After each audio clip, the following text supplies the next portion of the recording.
Hola, buenas tardes.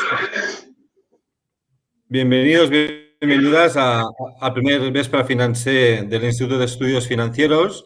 Hoy tenemos con nosotros a Kim Abril. Buenas tardes, Kim.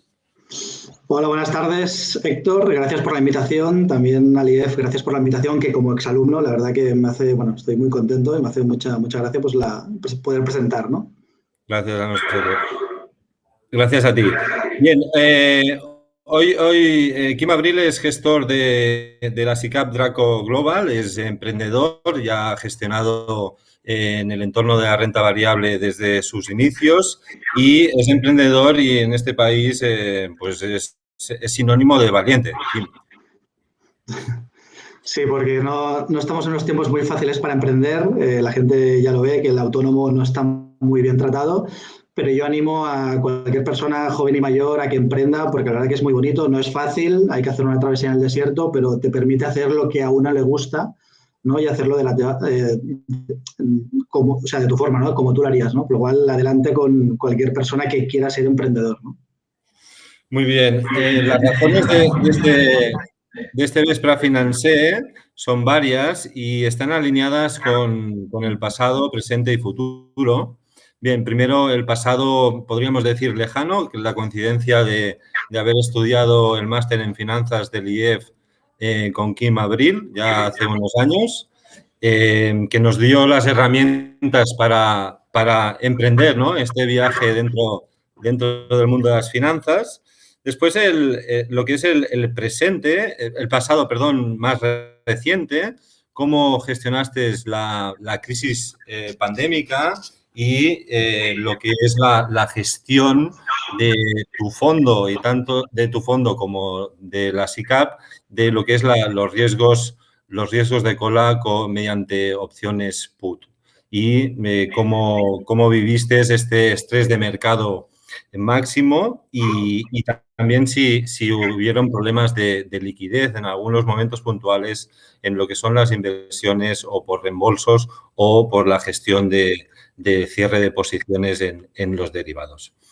Después, el presente, también estamos a principios de año y siempre una visión de los mercados de renta variable, pues siempre es buena, ¿no? Y en línea los markets forecast que realizamos en el Instituto de Estudios Financieros y en un entorno, podríamos decir, de política monetaria pandémica, ¿no? Y que se supone que va a durar años y que no hay mucha alternativa de inversión para obtener rentabilidad. Entonces, también una de las razones es pues tratar de enfocarnos en el futuro, ¿no? Dentro de la inversión de la renta variable, ¿por qué invertir en microcaps y pequeñas compañías? Y también ver lo que son las características de inversión de la SICAP que gestiona Kim y lo que consideramos, ¿no? O lo que consideras cuando tomas decisiones de inversión. Se ha hablado mucho en los últimos tiempos de lo que son las empresas valor y las empresas growth, ¿no? También el sesgo que puedas tener en growth o cómo va a cambiar esto en el futuro. La diversificación geográfica también, la facilidad, ¿no?, de invertir en empresas, podríamos decir, de fuera, ¿no?, de la Unión Europea hasta que no haya la Market Union, y también que tienes un sesgo más de inversión hacia una zona geográfica, en concreto en Estados Unidos, ¿no? También lo que es ver la inversión en tangibles e intangibles, ¿no? Ya sabemos que el Standard & Poor's 500 en el 2020 es el 90% de la valoración de las empresas son intangibles. ¿Cómo consideras tú en lo que es la inversión en las empresas y la valoración de estos intangibles? Ingresos recurrentes y no recurrentes, también la importancia de considerar los ingresos recurrentes y cómo la crisis pandémica, pues algunos ingresos recurrentes se han vuelto no recurrentes y algunos no recurrentes se han vuelto recurrentes y que han nacido ventajas competitivas. También la diversificación sectorial, tienes en cartera diferentes sectores, ¿no? Muy diversos, desde empresas que fabrican lanchas rápidas, ¿no? Hasta empresas del sector health y también, pues también megacaps, ¿no? Conocidas por todos. Bien, y bueno, y también una visión de si nos basamos en el consenso o no consenso, ¿no? En las variables macroeconómicas y que incides bastante en lo que es en tus formación, porque también realizas formación y vídeos relacionados con la gestión de renta variable. Bien, tenemos 35 minutos para que nos expliques, que nos orientes un poquito en este fascinante mundo, ¿no? de la inversión en renta variable y después dejaremos 15 minutos o 20 minutos para vuestras preguntas, que hacemos la similitud, ¿no? Entre empresas growth y empresas valor y conocimiento que vamos a adquirir en este webinar, pues al principio será un crecimiento, ¿no? De conocimiento con tu exposición, Kim, y después las preguntas recurrentes será lo que aportará valor en lo que son las preguntas de nuestra audiencia. Muy bien, Kim, cuando quieras y gracias por estar aquí. Muy bien, Héctor. A ver, me he apuntado cosas, pues voy a tratar de recordar todo lo que has dicho. Un repaso por el pasado, pues yo como alumno del IEF, al final el IEF me dio una base de conocimientos que no tenía, porque cuando uno estudia la carrera, pues empresarial, esa de la que sea, pues mercados financieros se toca poco.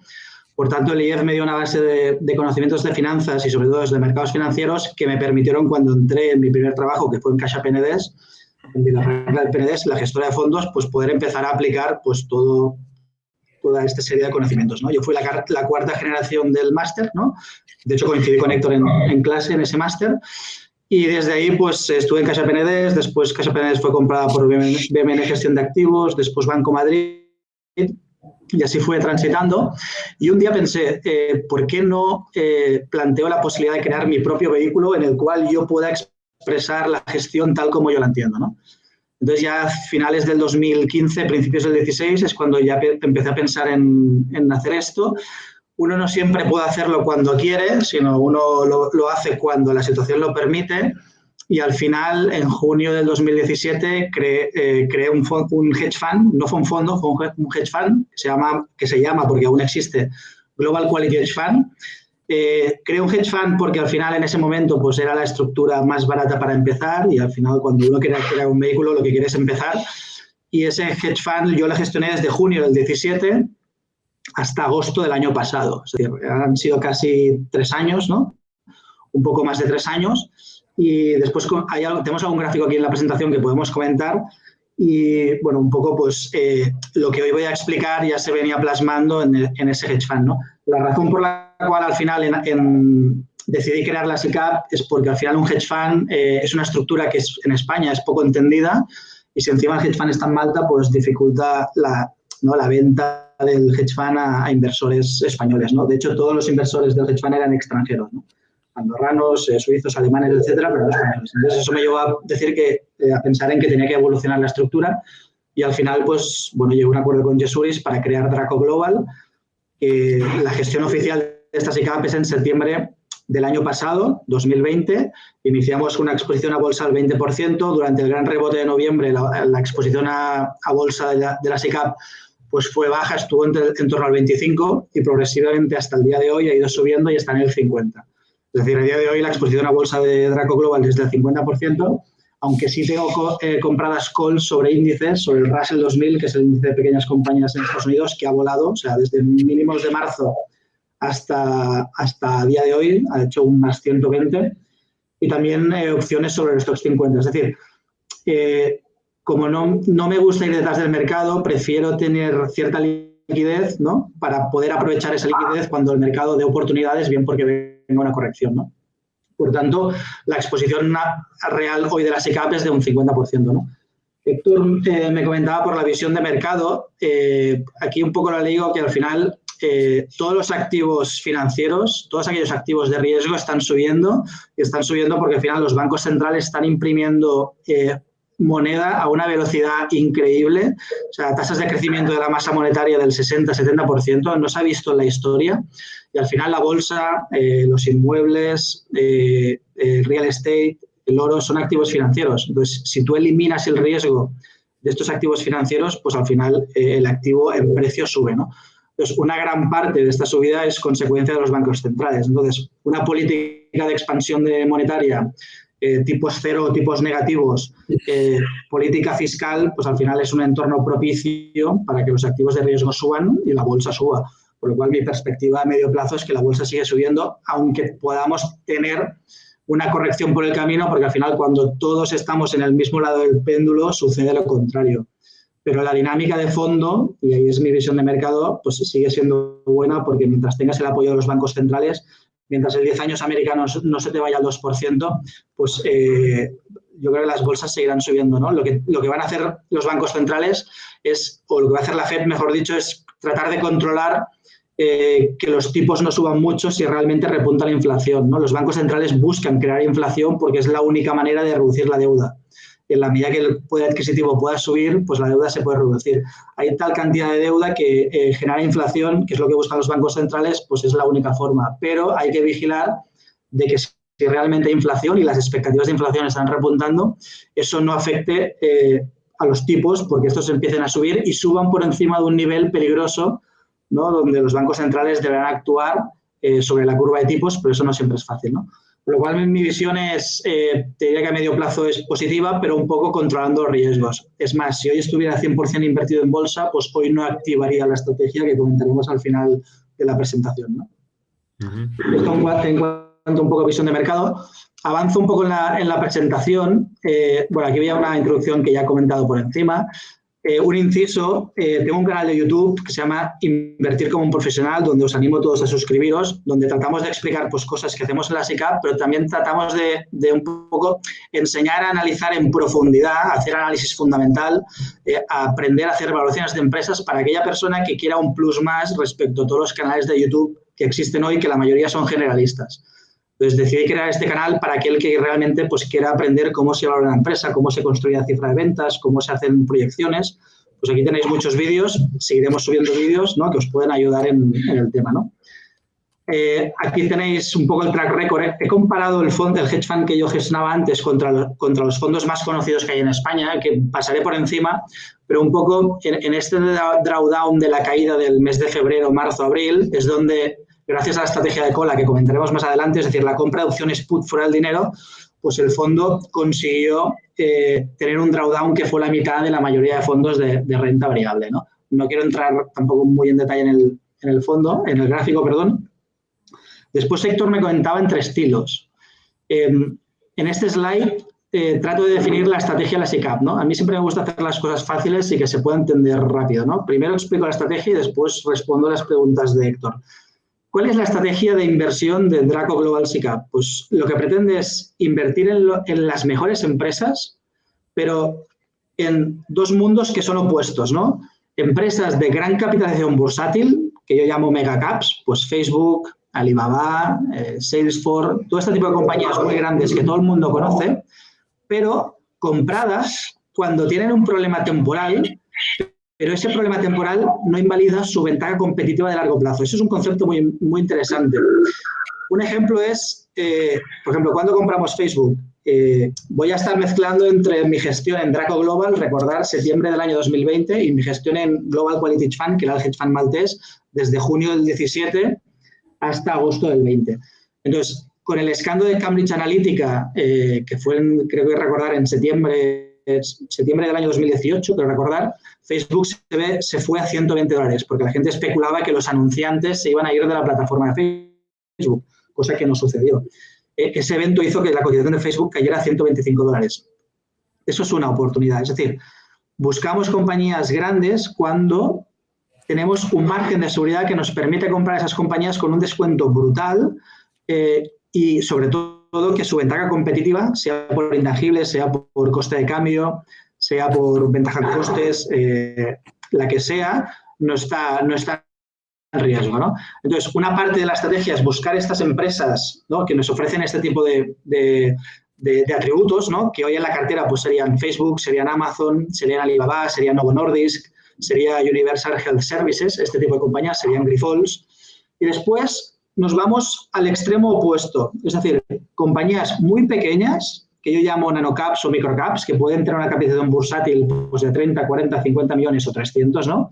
En general se define una microcap como una compañía donde su capitalización bursátil es inferior a 300 millones de euros o dólares. Entonces, en ese segmento buscamos compañías que yo llamo extraordinarias, con fuertes atributos cualitativos, pero que son desconocidas. Es decir, no hay ningún analista de Wall Street que cubra esas compañías. Y eso es muy interesante porque se generan ineficiencias. Los grandes fondos, los grandes hedge funds americanos no pueden invertir en estas compañías porque son pequeñas. Pero para un fondo pequeño como Draco, es más, una de las únicas ventajas, diría, de tener un fondo en su fase inicial donde el patrimonio pues, aún es pequeño y tiene 3 millones de euros, es poder invertir en este tipo de compañías que una vez el patrimonio pues, sea de 25 o 50 millones de euros ya no podrá invertir, ¿no? Habrá que subir un poco el nivel a nivel de liquidez de este tipo de compañías, ¿no? Por tanto, la estrategia es juntar estos dos mundos, ¿no? ¿Y qué tipo de valores o sectores o negocios buscábamos? Héctor comentaba un poco cuál era la visión sectorial. Pues fijaros que Draco Global difícilmente invierte en sectores cíclicos. ¿Por qué? Porque buscamos ingresos recurrentes. Aquí os he puesto un poco los típicos los atributos que buscamos en Draco Global. Voy a activar para dibujar.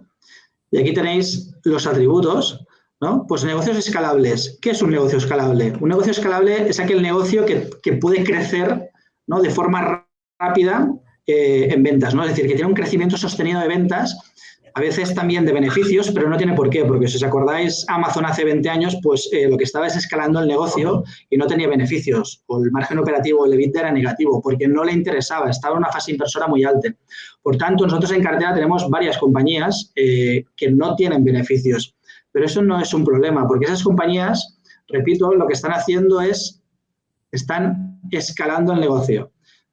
Por ejemplo, aquí podemos hablar de Palo Alto, que es una compañía de ciberseguridad, donde nosotros esperamos que en el año 2023 entren beneficios, ¿no?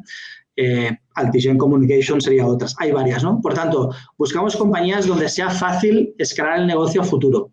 También buscamos compañías donde exista una tendencia secular de crecimiento a largo plazo. Aquí el ejemplo más fácil, por ejemplo, en grandes compañías, sería pues Visa y Mastercard, ¿no? Cuando uno mira el mundo y ve que en el mundo desarrollado pues el 40% de las transacciones son en cash y ya el 60% son digitales, ¿no?, a través de tarjetas u otros tipos de digitales, eso no es lo que sucede en el mundo emergente. Entonces, hay una tendencia secular brutal de pasar de movimientos o de pago en cash a pago en temas digitales, ¿no?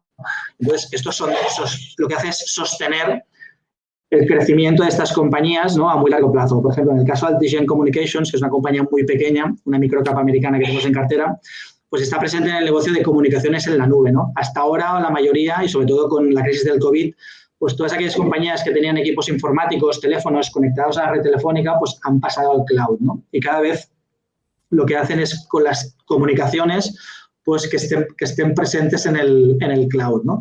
También Microsoft Teams, todo este tipo de aplicaciones que utilizamos, pues esta compañía es una de las pioneras, ¿no?, en este entorno, ¿no?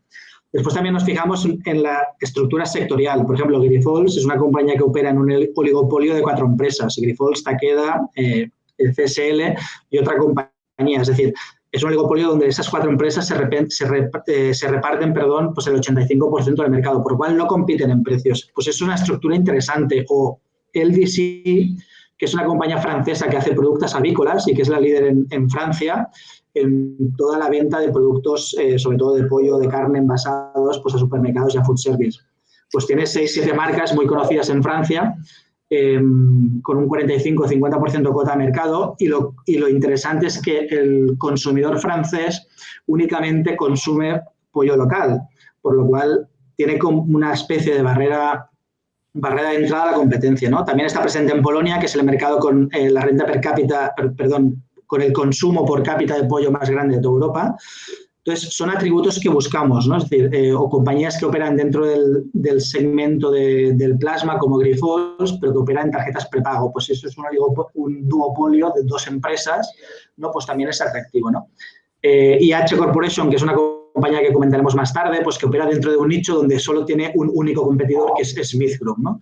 Pues buscamos una serie de atributos. Fijaros que todo el rato estoy mencionando cosas cualitativas, ¿no? Es decir, todo lo que hacemos es cualitativo. La parte numérica, la parte cuantitativa es la más fácil, ¿no? Ahora que están de moda los ETFs y la gestión índice, ¿no? Porque es verdad que los índices, sobre todo los americanos, pues llevamos muchos años, 2 años, que lo están haciendo muy bien. Yo soy un gran defensor y aquí quiero defender la gestión activa, pero desde un punto de vista cualitativo siempre, ¿no? Y por último, ingresos recurrentes, ¿no? Una compañía con ingresos recurrentes, pues el ejemplo más fácil sería Microsoft, ¿no? Es decir, tú pagas una licencia por un año, ¿no? O la pagas mensualmente si es una suscripción y lo pagas antes. Es decir, Microsoft recibe ese dinero antes de prestar el servicio, ¿no? Y en su balance, en el pasivo, veréis reflejado un ingreso diferido donde se refleja esa entrada, ¿no? Eso es un negocio perfecto de circulante negativo, ¿no? Seguramente lo estáis estudiando en el máster o lo habéis estudiado. Es decir, siempre hay que tratar de buscar negocios donde el consumo de circulante sea bajo o sea negativo, porque si la compañía no tiene que recurrir a deuda para financiar ese circulante, ¿no? Pues en negocios evidentemente de software, pero en muchos otros sectores pues podemos encontrar ese tipo de compañías, ¿no? Compañías de ingresos recurrentes no solo se encuentran en el sector del software, se encuentran en muchos otros sectores, simplemente hay que indagar de forma cualitativa para encontrarlos, ¿no? Por tanto, la respuesta a la pregunta de Héctor de temas sectoriales, pues en nuestro caso tratamos de limitar muchísimo nuestra exposición a sectores cíclicos. Por lo cual, difícilmente en este fondo habrán mineras, habrán compañías aéreas, habrán compañías restaurantes. Dicho esto, sí es verdad que hace poco hemos invertido en una compañía que se llama Computer Modeling, que es una compañía tecnológica canadiense, pero que opera en un segmento de petróleo, porque sus clientes son compañías petrolíferas, ¿no? ¿Qué hace esta compañía? Pues junto con Schlumberger son los dos únicas empresas que tienen un sistema de software propio para ayudar a las compañías petroleras en la exploración de reservas tanto de petróleo como de gas, ¿no? Y esos softwares hacen que gestionen mejor la eficiencia de los recursos, que sean más eficientes en costes, ¿no? Y Computer Modeling tiene el mejor software. Pues esta compañía, aún teniendo una cuenta de resultados donde las suscripciones y la venta de licencias se mantuvo bastante estable, viendo todo lo que ha pasado en el sector petrolero en los últimos 5 o 10 años, pues la compañía pasó de $15 canadienses a $4 canadienses. Pues si alguna vez jugamos sectores cíclicos, nos gusta jugarlo con compañías de calidad en un entorno más conservador, ¿no?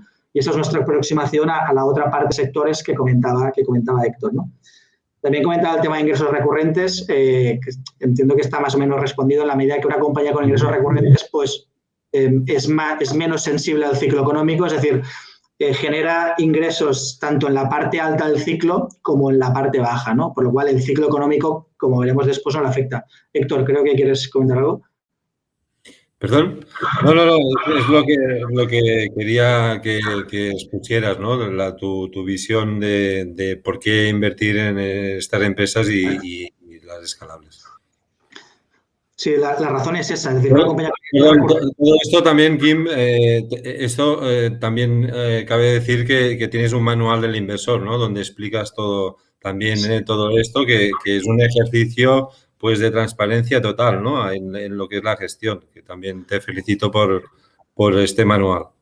Sí, aprovecho para decirlo, no lo he dicho, en la web de Draco Global tenéis muchísima información, tenéis lo que iba a comentar después, tenéis informes de análisis propios que hacemos y también tenemos varios documentos, uno de ellos, el manual del accionista que comenta Héctor, que tengo que decir que me inspiré en el Fan Smith Owners Manual, ¿no? Que tenía un documento de pues, 15, 20 páginas donde explicaba exactamente lo que hacía y lo que no hacía. Entonces pensé, bueno, ¿por qué no hago un documento parecido? Pues el que tenga interés o quiera saber un poco más de la estrategia de la SICAV, pues se puede leer ese documento, que es un documento de 30 o 40 páginas, muy exhaustivo, hablando un poco pues, más en detalle de todo esto que estoy comentando, ¿no?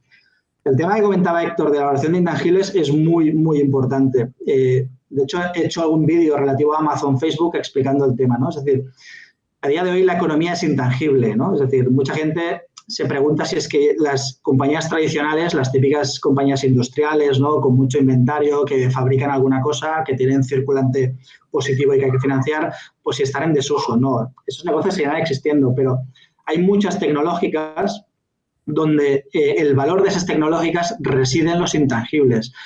Y las normas contables, que es otra cosa que comentaremos, es decir, cuando uno invierte en microcaps tiene que analizar muy bien la contabilidad, por eso hacemos un análisis cualitativo también, que yo llamo análisis de red flags. También en el canal de YouTube tenéis muchos vídeos explicando qué es esto, después veremos algún ejemplo. Pero, por ejemplo, cuando uno analiza Facebook y Amazon, o vamos al caso de Amazon, lo que dice la contabilidad, en este caso americana, y US GAAP, dice que la investigación y el desarrollo no es una inversión, es un gasto.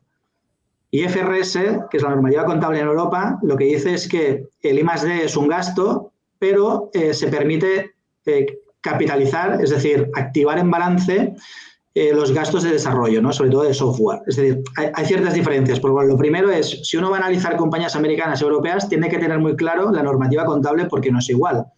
Pero en el caso americano yo me pregunto, si la normativa contable cambiase y el regulador permitiera activar gastos como el I+D como una inversión, ¿no? O sea, después lo veremos, ¿no? En el vídeo de Amazon Prime, por ejemplo, ¿no? Todos conocéis Amazon Prime porque seréis suscriptores y habréis pagado los 30, 40 dólares que cuesta.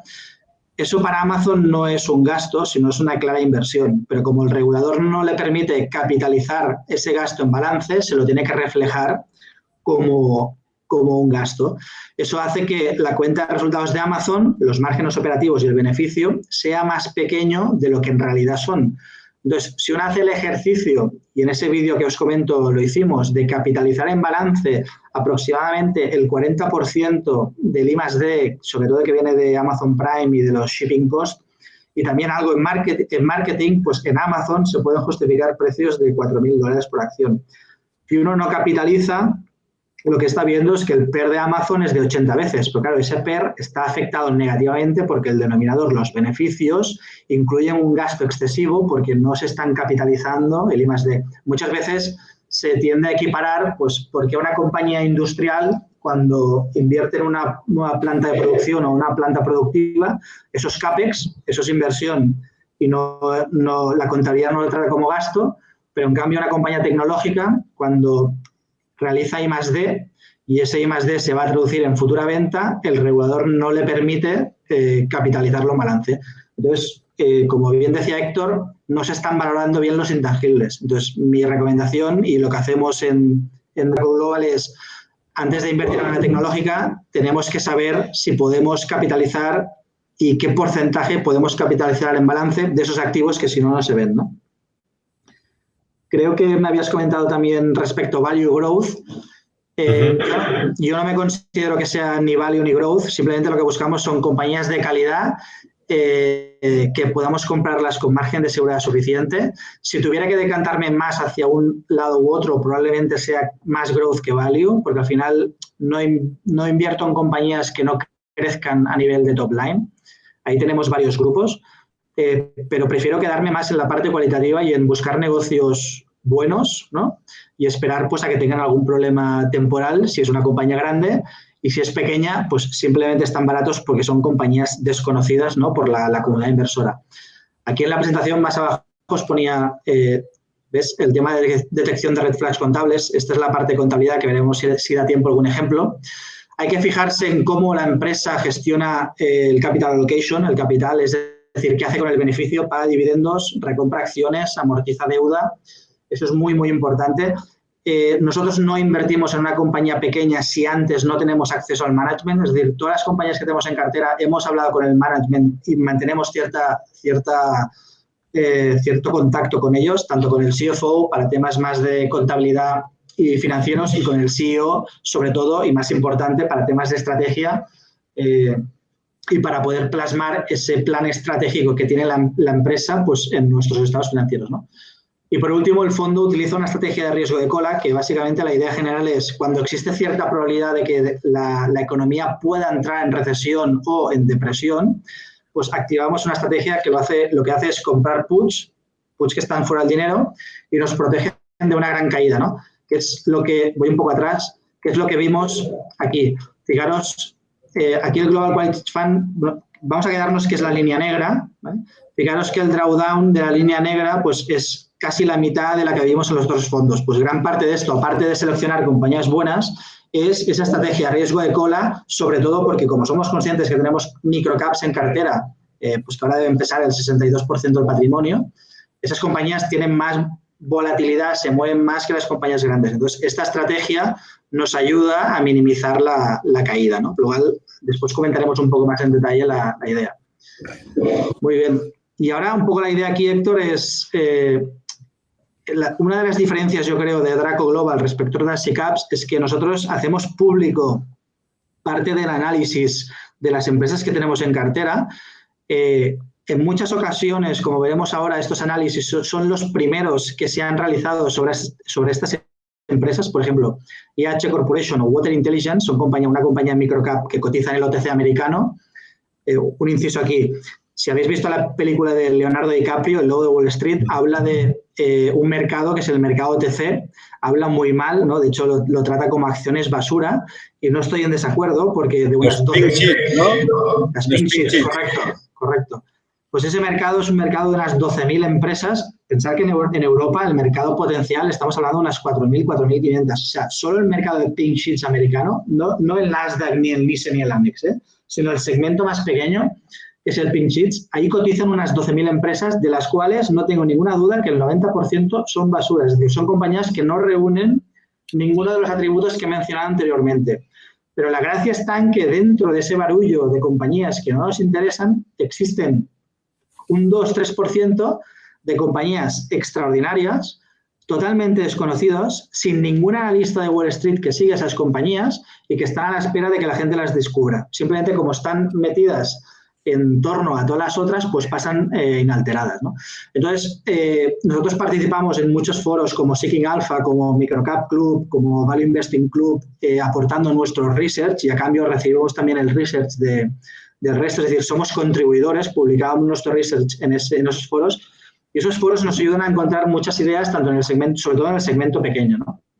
Entonces, recomiendo a mucha gente que un poco no tenga miedo a ese mercado, pero tiene que hacer un ejercicio cualitativo para encontrar esos negocios. Ahí hemos encontrado compañías como XPEL, compañías como PRX, compañías que están multiplicando por 5 su precio de compra desde que las conocimos. Evidentemente también tenemos compañías pues, que hemos tenido caídas, ¿no? Pero cuando uno invierte en microcaps, si lo hace bien, pues evidentemente la capacidad de obtener realizaciones muy superiores a las megacaps es evidente, ¿no? Pero hay que hacerlo con cabeza y sobre todo poniendo énfasis a ese tema contable, ¿no? Voy a tratar de abrir algún documento para enseñároslo. Por ejemplo, en el caso, esta es una de las compañías, IH Corporation, en el 20 de septiembre del 2020, voy a coger el puntero, escribí este informe, lo que... El momento que se ha bloqueado, perdón. O sea, el 20 de septiembre del 20 del año pasado escribimos este informe y lo que... espera que se me ha bloqueado. A ver si puedo recuperarlo. Un momento, dibujar.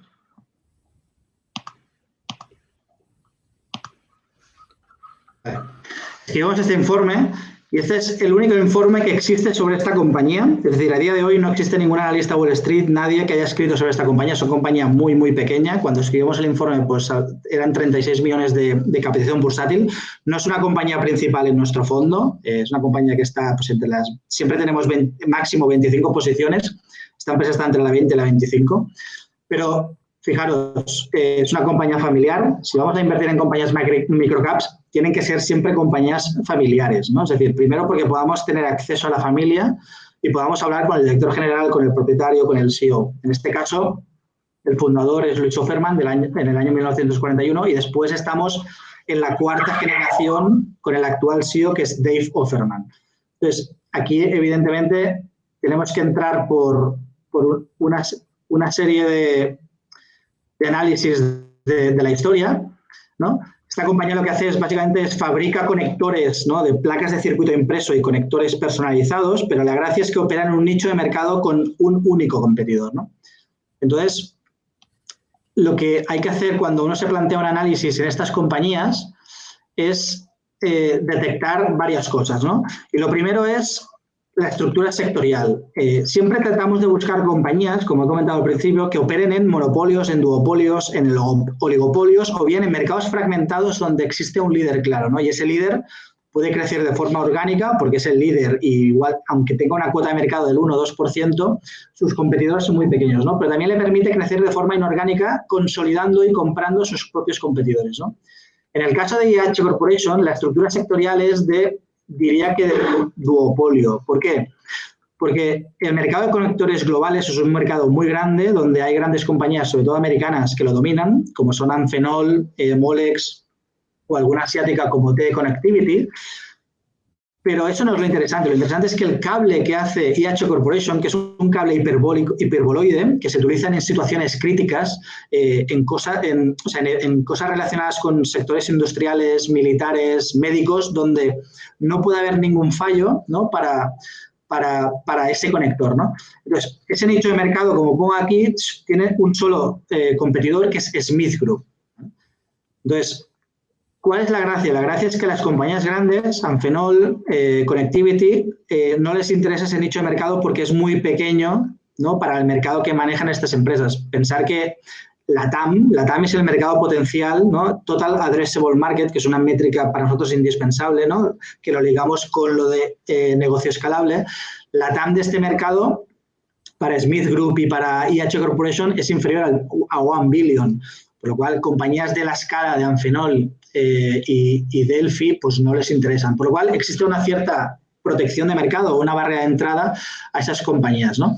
Encima, si analizamos la compañía IH Corporation en relación a Smith Group es un grupo más grande, que tiene más divisiones. Por tanto, digamos que el custom service, ¿no? El servicio al cliente es mucho peor que el de IH Corporation y, de hecho, IH Corporation está ganando clientes gracias a ese evento, ¿no? El hecho de ser compañía familiar, pues que trata mucho mejor, ¿no? al cliente, ¿no? Por tanto, hemos detectado una compañía con un único competidor que opera en un nicho de mercado donde tiene una protección natural porque los grandes no van a entrar y encima su único competidor tiene otros segmentos del mercado, encima el negocio de conectores no evoluciona bien y muchos clientes están saliendo, por lo cual parece que a priori pues, IH Corporation puede ser una idea a nivel de estructura sectorial. Después es importante conocer el producto que hace, ¿no? Y la tecnología. De hecho, ellos se definen como un Ferrari, ¿no? Es decir, que el que compra estos porque quiere un rendimiento único y porque sabe que son los mejores, ¿no? Por lo cual, tenemos que ir desgranando cada una de las cualidades, ¿no? Costes de cambio, eso es el switching cost. Si alguien ha leído libros de Pat Dorsey, que os los recomiendo, temas de ventajas competitivas, siempre hay que buscar compañías con switching cost, ¿no? Lo más fácil es una base de datos. Si yo trabajo en mi empresa, imaginaros que yo soy propietario de una multinacional y toda mi base de datos está instalada con Oracle. Si yo decido migrar mi base de datos a Microsoft, ahí existe un riesgo de ejecución y reputacional brutal, porque migrar una base de datos de una multinacional es muy, muy complicado. Por lo cual, a la práctica, los clientes nunca migran, ¿no? Pues aquí es lo mismo, es decir, los conectores de IH Corporation no funcionan con conectores de Smith Group, por lo cual, si trabajas con IH Corporation, no puedes trabajar con Smith, porque se trata de un conector totalmente personalizado a cada cliente, ¿no? Después tenemos que saber cómo las compañías ganan dinero. Y ahí hay que analizar pues, toda la parte cuantitativa de la empresa, pero donde quiero llegar es que, y eso creo que es una diferencia de Draco Global respecto a otros fondos, es que en las compañías pequeñas no tienes un analista de Wall Street con el que puedes hablar y puedes contrastar la información. No existen 60 analistas como en el caso de Facebook, donde me leo un informe y ya tengo una idea. No, en estas compañías no existe información. La única fuente de información es la empresa, ¿no? Es decir, y es lo que hacemos, hablar con la empresa. Pero aquí hay un problema y es que tú nunca vas a saber si la empresa te está engañando, te está diciendo la verdad, quizás está siendo conservadora o quizás está siendo agresiva. Entonces, lo que hacemos en Draco Global y lo explicamos y lo ponemos en los informes, cosa que yo creo que es diferencial y que no he visto en otros informes, es que cuando analizamos esas empresas, contrastamos la información. Ejemplo, en el caso de IH Corporation, pues queríamos saber si realmente estos conectores hiperboloides eran tan exclusivos, ¿no?, y tan diferenciales como nos explicaba pues, Dave Offerman, que es el CEO de la compañía, o el director financiero. Entonces, lo que hice es, muy bien, vamos a ver cómo yo puedo contrastar esa información de una forma local, ¿no?, en España. A veces es posible o a veces no. En este caso fue posible, investigué por Google. Google es una herramienta magnífica donde uno encuentra lo que quiere. Y di con una compañía que se llamaba RC Micro, que es el distribuidor oficial del cable hiperboloide de IH Corporation en España.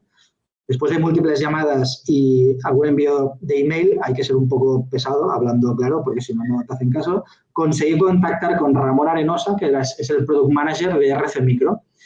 Después de insistirle, conseguí cerrar una videoconferencia para hablar con él sobre el conector de IH, ¿no?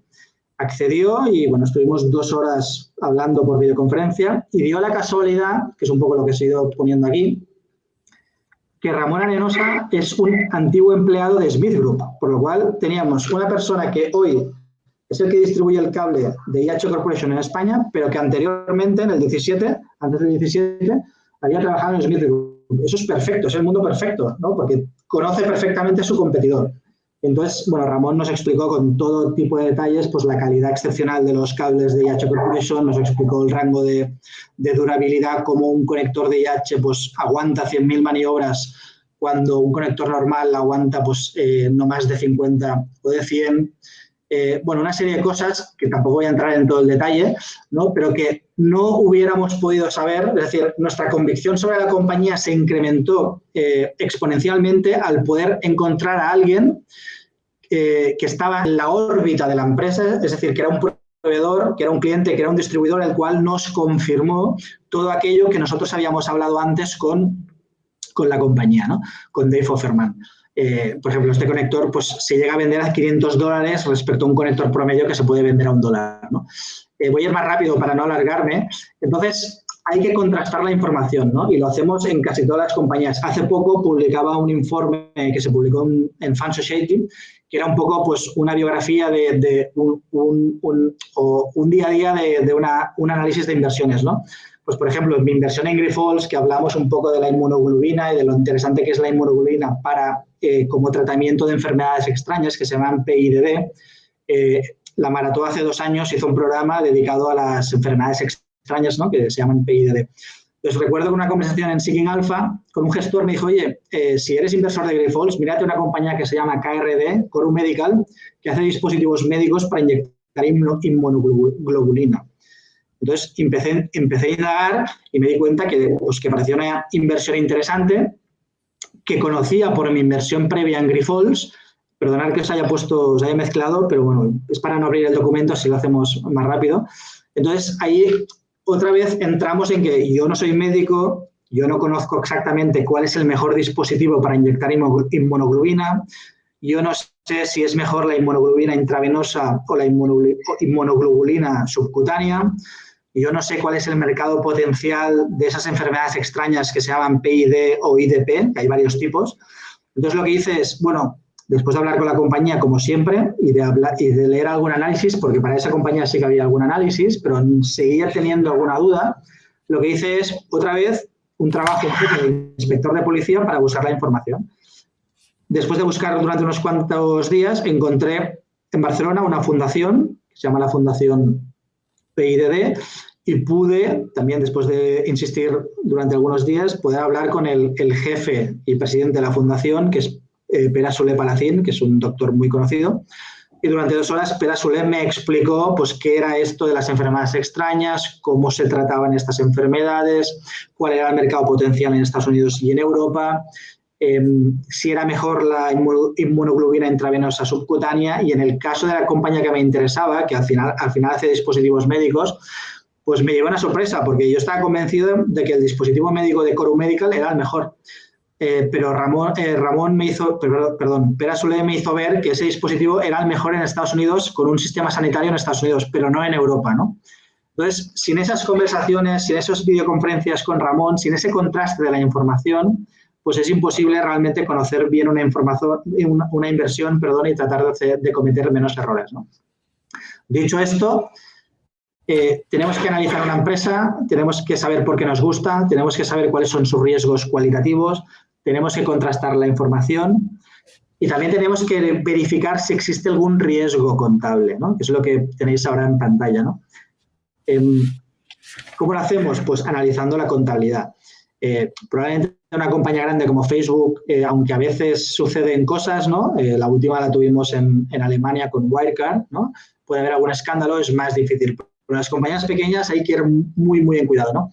Os recomiendo el que le guste la contabilidad y un poco el forensic accounting. En la página web de Draco tenemos un documento muy extenso de cómo analizar red flags contables a partir de nuevos ejemplos reales. Pues, por ejemplo, en el caso de IH Corporation, cuando uno mira el balance se da cuenta que los inventarios pues, son gran parte o un gran porcentaje del activo circulante y del activo total. Por lo cual, uno tiene que investigar esto. Si entramos más en detalle, nos damos cuenta que las materias primas, concretamente, representan el 60-70% del inventario. Tenemos que ir más al detalle y darnos cuenta que de esas materias primas, ver cómo afecta eso, ¿no? Al mix de inventarios, ¿no? Y nos damos cuenta que como es materia prima, no es producto semiterminado o producto terminado, por lo cual no le va a afectar si la demanda se retrasa, ¿no? Y hay que entender por qué esta compañía dispone de un nivel de inventario tan elevado, ¿no? Entonces, un poco el ejercicio de análisis de red flags es tratar de ver aquellos problemas más de balance, no problemas, sino cosas que podrían llegar a ser algún problema y tratar de analizarlas en detalle. Por ejemplo, tenemos otra compañía que es Adairs, que es una compañía de muebles y de venta online en Australia, pues que hizo una compra muy importante, ¿no? El año pasado, Moca, un negocio de venta online de muebles, y pagó unos 85 millones de dólares canadienses por esa compra. Dentro del precio de compra que pagó, os lo digo a viva voz porque tengo algún documento, pero yo creo que no va a dar tiempo, así que lo hacemos más rápido. Pues dentro de ese precio de la transacción, de esos 85 millones de dólares, pues 50 millones de dólares eran goodwill. Eso a veces puede ser un riesgo, ¿no? Cuando el goodwill representa una parte muy importante del precio de la transacción. Pues eso nos obligó a hacer un análisis exhaustivo de cómo se había generado ese goodwill, cuáles eran las expectativas de crecimiento para ese negocio a futuro, es decir, tener certeza de que no iba a haber o de que no va a haber un impairment, es decir, una reducción del fondo de comercio futuro porque la visibilidad de esa compañía empeora y al final la compañía, porque el auditor le obliga, se ve obligada a reducir la valoración, ¿no? del fondo de comercio en balance. Y eso, aunque no implica una salida a caja, sí que implica un impacto en beneficio. Y eso nunca está bien visto por los inversores, por lo cual suelen penalizar las compañías, ¿no? Por tanto, tenéis que ver cuáles son las variables, las claves del balance, de la cuenta de resultados, del estado de flujos de caja que pueden impactar a esa compañía, ¿no? Y analizarlas en detalle una tras una, ¿no? Después, evidentemente, la valoración también es importante. Nosotros, en los vídeos y en los informes, tratamos de hacer una valoración real y en base a la empresa, no en base al consenso. Muchas veces se ven valoraciones cogiendo datos del consenso y aplicándolo a un múltiplo. Nosotros pensamos que esto no es análisis fundamental, pero es que una compañía pequeña no puedes hacer esto porque como no hay consenso, no tienes un nivel de consenso de ventas, de beneficio operativo, de ventas o de IPS, por lo cual tienes que crear tu propia cuenta de resultados, tienes que estimar tu propio balance, tienes que estimar tu propio estado de flujos de caja, ¿no? Por tanto, hacemos muchas proyecciones en base a nuestras conversaciones con la empresa.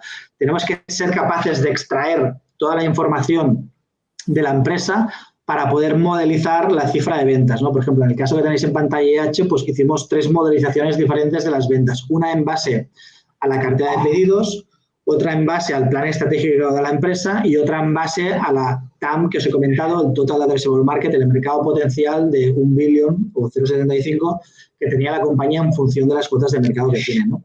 Si habláramos de otras compañías que tenemos en cartera como Waters, pues deberíamos segmentar la valoración por los 4 segmentos. Pues, por ejemplo, en el segmento de franquicias deberíamos saber cuál es el número de franquicias, cuál es el ingreso medio por franquicias, cómo van a crecer esas franquicias. De hecho, voy a tratar de ponerlo en pantalla. ¿Veis en este ejemplo? Esto es Waters, que es otra compañía que esta sí es una top positions del fondo. Si me voy a la parte de la valoración, fijaros, esta compañía tiene 4 segmentos, ¿no? Y el primer segmento es el segmento de franquicias. Lo voy a hacer un poco más grande para que se vea la tabla. Pues si uno va a Bloomberg o va a Reuters, no va a encontrar informe de esta empresa. Entonces, la única forma de tratar de monetizar la compañía es hablar con la empresa, ¿no? Y contrastar la información. Pues fijaros, aquí, en este segmento, os lo pongo como ejemplo, esto es el negocio de franquicias, ¿no? Es decir, esta compañía tiene tiendas por todo Estados Unidos, ¿no? Que lo que hacen es cuando hay una fuga de agua en una casa, en un centro residencial, en una industria, donde sea, pues esta compañía acude, ¿no? Para solventar esa fuga y arreglarla, ¿no? Eso es un negocio increíble, entraría dentro de ese grupo de estructura sectorial atractiva por mercado fragmentado con líder claro, porque la competencia de Water Intelligence son los pequeños lampistas que hay en cada pueblo en Estados Unidos, es decir, no hay una gran compañía que le pueda hacer competencia. Pues esta compañía tiene 4 segmentos, ¿no? Y en el segmento de franquicias, que lo tenemos aquí, lo que sabemos es, primero, sabemos que esta compañía a cierre del 19 tenía 103 franquicias. Voy a dejar el boli porque me está dando problemas, no sé por qué. Sabemos cómo van a evolucionar esas franquicias, porque sabemos que la compañía está creciendo en el segmento corporate, es decir, tiene un objetivo de recomprar, aquí veis que pone 3, tiene el objetivo de recomprar entre 3 y 5 franquicias que la recompra con el segmento corporate. Pues nosotros modelizamos, ¿no?, cómo esas franquicias van a pasar de 103 a 100, 97, 94, 91. También sabemos cuál es el ingreso medio por franquicia y sabemos cómo está creciendo orgánicamente esas franquicias, por lo cual lo podemos modelizar. Por tanto, podemos estimar, aquí tenéis pues la cifra de ventas, esto habría que actualizarlo, del año 2021, ¿no? Pues 6.63 millones de dólares, 6.68 millones de dólares, es decir, en base al número de franquicias y el ingreso por franquicia, hemos estimado el ingreso de la división de franquicias que podemos esperar, ¿no? Hay otras formas de estimar esto, que por ejemplo, otro segundo método. Siempre nos gusta calcular la estimación de beneficios, de ventas, perdón, en base a 2 métodos. Pues uno es en base al número de franquicias y otro sería respecto, como la compañía recibe royalties por el número de franquicias que tiene, como sabemos que los royalties que recibe son un 6%, un rango del 6,5-7%, pues si aplicamos ese porcentaje al número de franquicias, tendremos pues el ingreso por franquicia, ¿no? Por tanto, la idea de esto es que tienes que calcularte tu propia estimación de ventas. Tienes que calcularte tu propio margen bruto. Tienes que calcularte tus márgenes operativos. Y con todo, si lo hacemos por todas las divisiones, pues al final llegamos, bueno, en este justo no sale, pero llegamos a una cuenta de resultados pro forma, que son proyecciones financieras de cuenta de resultados de balance y de estado de flujos. En el documento de Waters no lo puse, perdón, pero en otras sí, ¿no? Entonces, no sé, Héctor, si me estoy alargando mucho. Sí, yo iríamos ya para acabar lo que quieras comentar más importante y Sí. pasamos a las preguntas, si te parece. Vale, perfecto. Lo último es, Héctor me comentaba cuál era nuestra visión macro y cómo lo jugábamos. Pues nosotros tenemos una estrategia que, como he dicho, dado que invertimos en microcaps gran parte de la cartera, tenemos una estrategia que llamamos estrategia de riesgo de cola, que básicamente todos en vuestra clase de estadística aquí en el máster del IEF pues habrán explicado lo que es una distribución normal, ¿no? Y cómo una distribución normal pues tiene 2 colas. Aquí nosotros estamos interesados, voy a tratar de, a ver si me deja ahora escribir con el lápiz. Ahora sí. Estamos interesados en la cola izquierda, que es la cola que nos genera las pérdidas, ¿no? En este lado estamos en retornos positivos. Entonces, hay ciertas veces a lo largo de la historia, ahora lo veremos, en que la economía se desacelera o puede entrar en recesión, como fue en la anterior crisis, ¿no?, del COVID. Entonces, en esos momentos es cuando activamos la estrategia de cola. Me voy a avanzar un poco. Fijaros, esta línea azul es el indicador adelantado Lay Index de la Conference Board americano. En el año 1937, un gobernador americano pidió a la Conference Board, que era un instituto privado, que le crearan un indicador para tratar de anticipar las recesiones, ¿no? Quería saber cómo el ciclo de inversión fluctuaba. Entonces, aquí veis reflejado el ciclo de inversión. Fijaros cómo toda esta caída es la caída del COVID, pero fijaros cómo a mediados de 2018, ¿no? En este punto de aquí aproximadamente, la economía americana se empezó a desacelerar. Es decir, el COVID fue un acelerador de la desaceleración que estábamos viendo ya. Entonces, en Global Quality Fund, en el fondo anterior, a finales del año 2018 decidimos cubrir la cartera con compra de opciones put, ahora veremos cómo, justamente porque los indicadores adelantados nos decían de que existía un riesgo elevado de que la economía pudiera entrar en recesión. Este gráfico está en desviaciones estándar, ¿vale? El gráfico siempre es... Perdón, Kim, también la curva americana también estaba invertida, ¿no? En esta época. Sí, aunque la curva americana, la inversión de la curva no es un buen indicador por el timing, porque tuviste la indicación de la curva, pero creo que la caída fue como 14 meses después, ¿no? Es decir, pero es verdad que se invirtió y siempre que se ha invertido la curva ha habido una recesión, ¿no? Aquí, bueno, aquí tenéis el gráfico que os ponía antes de cómo esa estrategia pues, nos permitió tener la mitad de drawdown que la mayoría de fondos de bolsa, pero vuelvo atrás, es decir, por tanto, tenemos que detectar cuándo se puede dar la situación en la cual la economía entra en recesión o en depresión. Entonces, lo que hicimos es hacer un backtest, ¿no? Y, de hecho, encargué este trabajo a una empresa americana especialista en estrategias de deal risk. Y lo que hicimos fue, primero, compramos una base de datos del Standard & Poor's desde el año 94 hasta el año 2018. Y con esa base de datos creamos una estrategia de tail risk y hicimos un backtest de todos esos 25 años. Ahora lo veremos, ¿no? ¿Con qué objetivo? El objetivo, lo tenéis aquí, era encontrar la mejor combinación de qué precio de ejercicio utilizar, qué vencimiento utilizar y cuándo realizar el rollover, ¿vale? Ahora lo veremos más en detalle. Y una vez teníamos claro todo esto, le añadíamos un condicional porque nosotros no queríamos siempre estar cubiertos, sino únicamente queríamos cubrir la cartera cuando nuestro indicador ley nos decía que existía riesgo en la economía y entonces cubríamos la cartera. Fijaros, esto no se he puesto los resultados del backtest porque esto es propiedad intelectual. Yo creo que este estudio no se ha hecho nunca en España y yo creo que en Europa tampoco, lo cual os he puesto un ejemplo. Aquí tenemos dos periodos, del año 94 al 18 y del 2004 al 2018. Lo que hicimos es construir lo que hicieron fue construir una serie de indicadores que fue rentabilidad anualizada en el periodo, volatilidad, retorno ajustado por riesgo, drawdown máximo en este periodo y el coste de la estrategia. Y lo mismo para el otro periodo.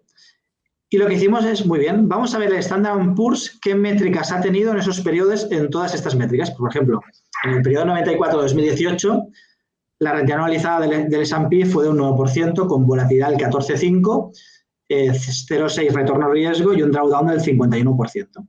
Y lo mismo para el otro periodo. Y aquí abajo tenéis el ejemplo para una de esas posibles combinaciones, que es, muy bien, aquí tenéis una estrategia que es vencimiento 6 meses, con rolo trimestral, es decir, si lo hiciéramos hoy, pues estamos comprando una opción que va a vencer de aquí 6 meses. De aquí 6 meses la rolaríamos, es decir, venderíamos la que tenemos y compraríamos otra opción a 6 meses, ¿vale? Y iríamos haciendo lo mismo. Y lo contrastamos para opciones 5% fuera el dinero, 10, 15 y 20. Un poco todo el espectro. ¿Con qué objetivo? Con el objetivo de saber cuál es la mejor combinación de estrategia para poder después cubrir con la cartera.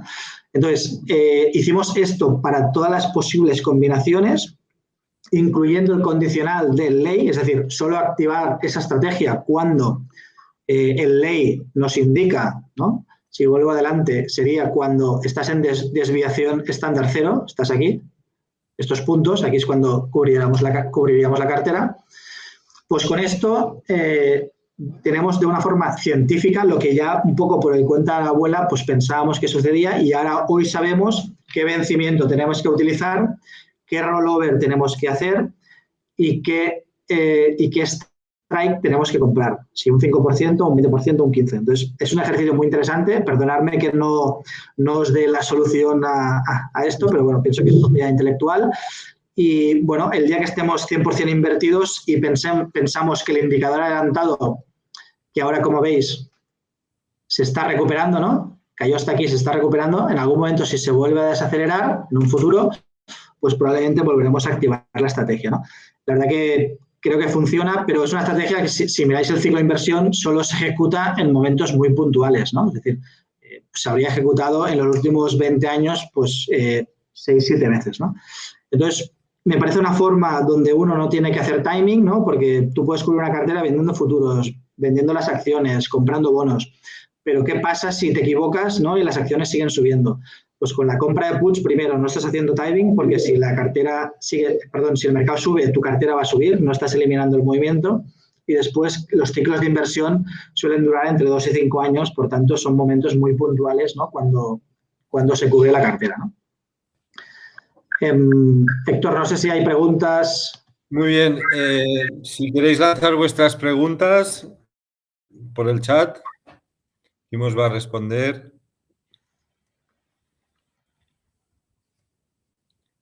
Le traslado las preguntas que tengáis.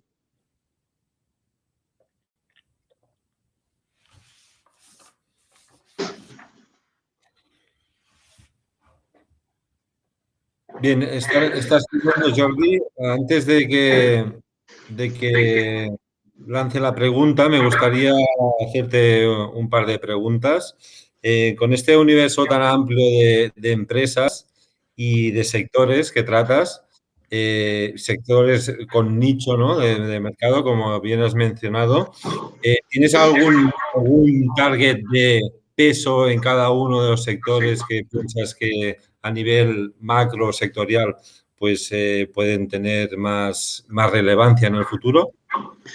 No hay una distribución por pesos ni tampoco geográfica, evidentemente por la oportunidad de inversiones en Estados Unidos, pues Estados Unidos es gran parte de la cartera de inversión, hoy es un 60%, por lo cual la cartera es USA y Europa, con un poco de exposición a emergentes, pero no hay un asset allocation predeterminado, perdón.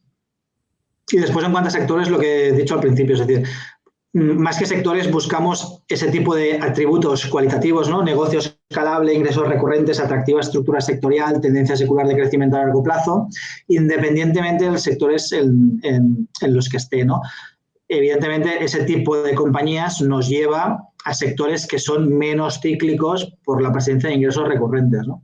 Por tanto, las ICAP invertirían menos en esos sectores cíclicos, ¿no? Perfecto. Mira, te lanzo la primera pregunta que Jordi Caballén nos ha escrito. Lo que es el futuro de la SICAP, ¿no? Que si las normas fiscales pues van a afectar en el año 22 y 23, sobre todo en el tratamiento fiscal, ¿no? de las reinversiones. También aquí mencionar que cotiza. Tu SICAP cotiza en BME Growth, ¿no? En el antiguo mercado alternativo bursátil. Sí, la ventaja de las SICAPs respecto a los fondos y respecto a hedge funds es que cotizan en bolsa. Es decir, la operativa de comprar o invertir en una SICAP es muy fácil porque es la misma que si uno quiere comprar acciones del Santander. A través de una cuenta de valores en la entidad bancaria de cada uno, pues das una orden de compra a valor liquidativo de la SICAP, ¿no? En un fondo de inversión, yo lo he vivido, es más complicado porque como no cotizan en bolsa, pues tienes que hacer la suscripción directamente con la gestora y es un proceso más largo. Respecto a la pregunta del tema fiscal, todo esto está en el aire, habrá que ver. Lo único que se sabe es que si entrara en vigor, entraría en el año 2023, es decir, estamos en enero del 21, vamos a ver si en el 23 sigue el mismo gobierno, porque esto es un tema de Podemos, básicamente.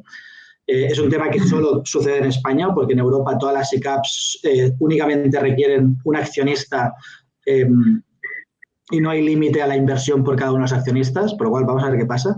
Pero si entrase, repito, solo sería a partir del año 2023 y solo sería para aquellas SICAPs que son familiares, es decir, donde hay un accionista de referencia.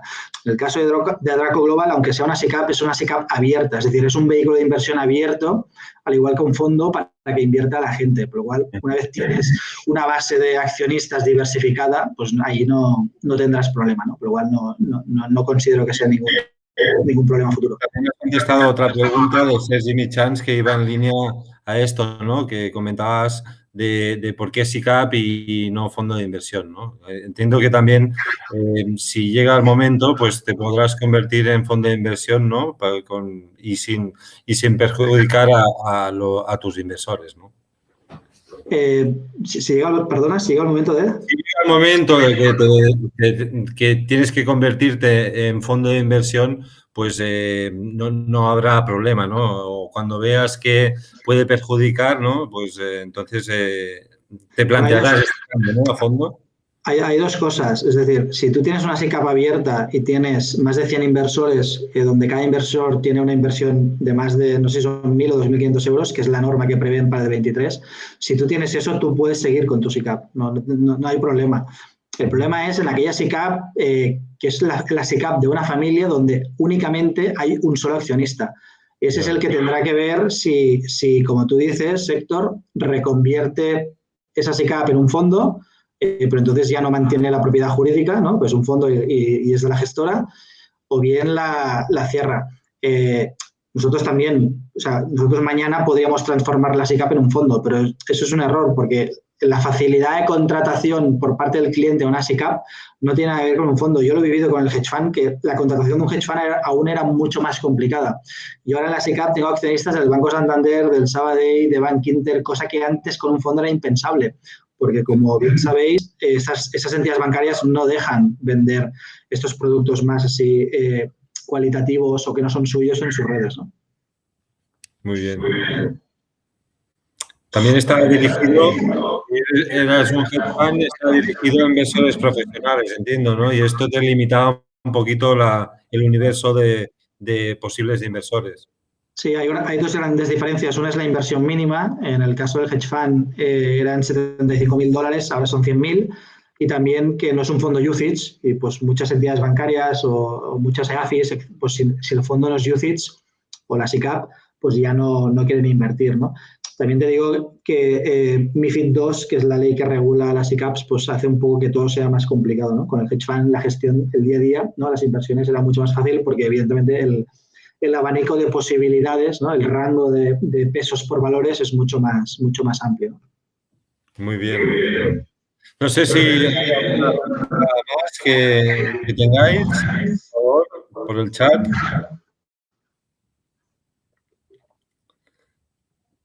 También me gustaría saber, y claro, con este universo tan amplio de empresas, bueno, tú lo que desarrollas es uno de los objetivos de la inversión en renta variable, ¿no? Obtener rentabilidad y también ser propietario, ¿no? O sea, ejerces este sentido estrictamente, ¿no? Rentabilidad y te sientes propietario de todas tus acciones con el análisis exhaustivo. Entonces, un universo tan amplio, la dificultad de tener un benchmark, ¿no? Para esto, ¿con qué benchmark te comparas?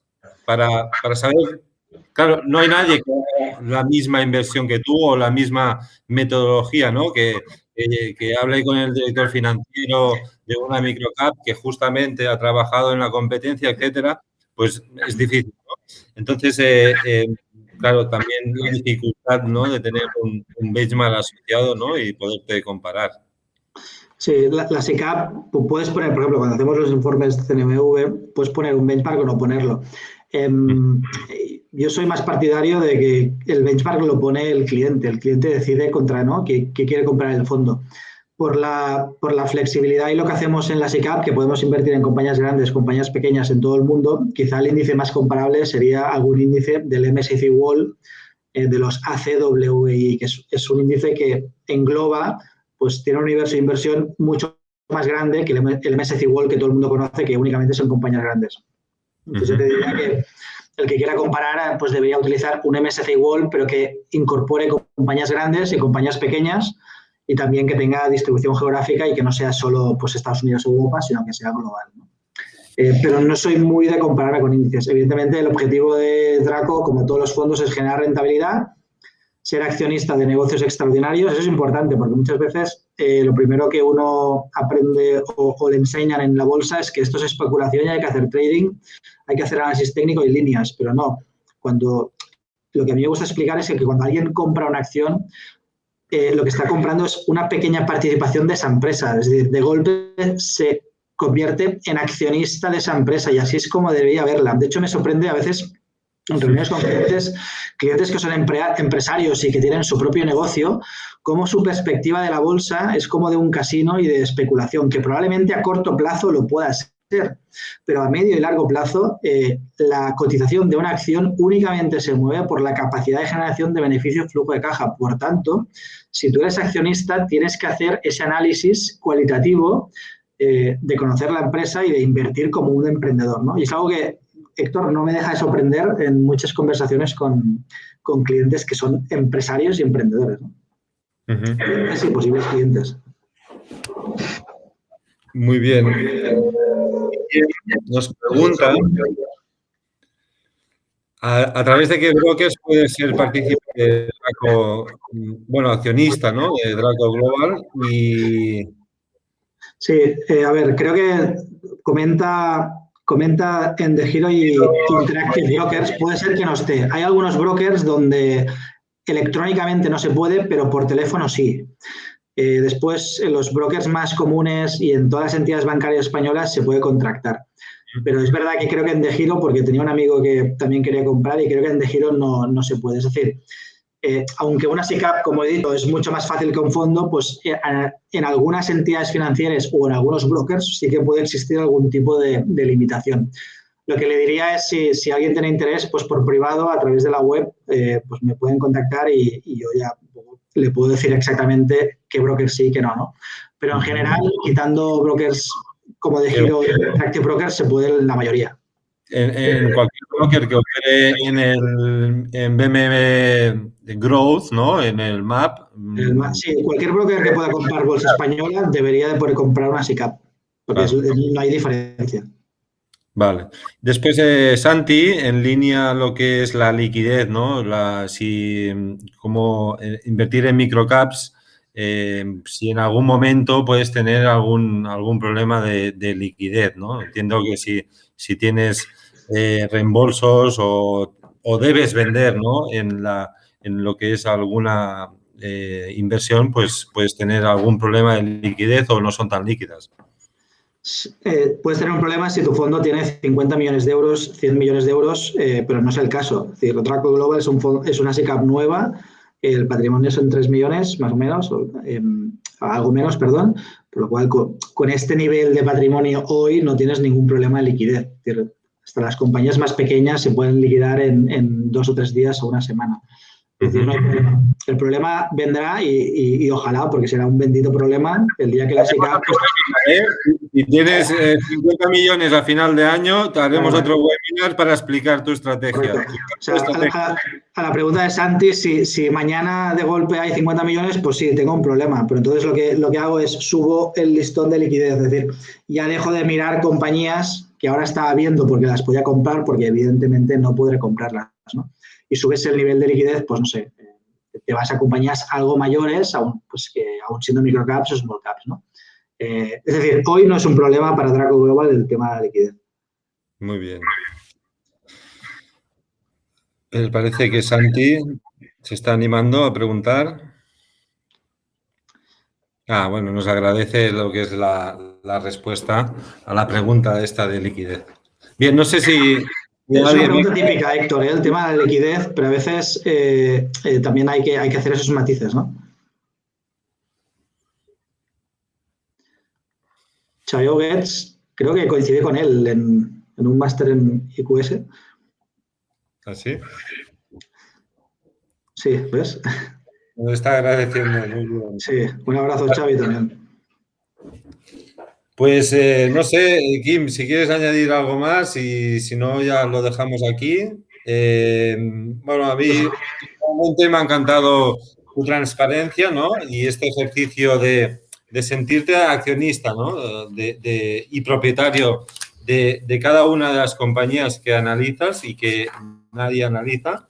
Y ojalá pues tengas que cambiar la estrategia, permíteme, porque tengas un volumen de assets que debas cambiar un poquito tu estrategia. Pero te agradezco tu exposición Y bueno, y te animo a divulgar, ¿no? Todo tu conocimiento de renta variable y bueno, y ya hablaremos, ¿no? Que quizás pues en alguna sesión de renta variable aquí en el IEF pues estaríamos encantados que pudieras participar.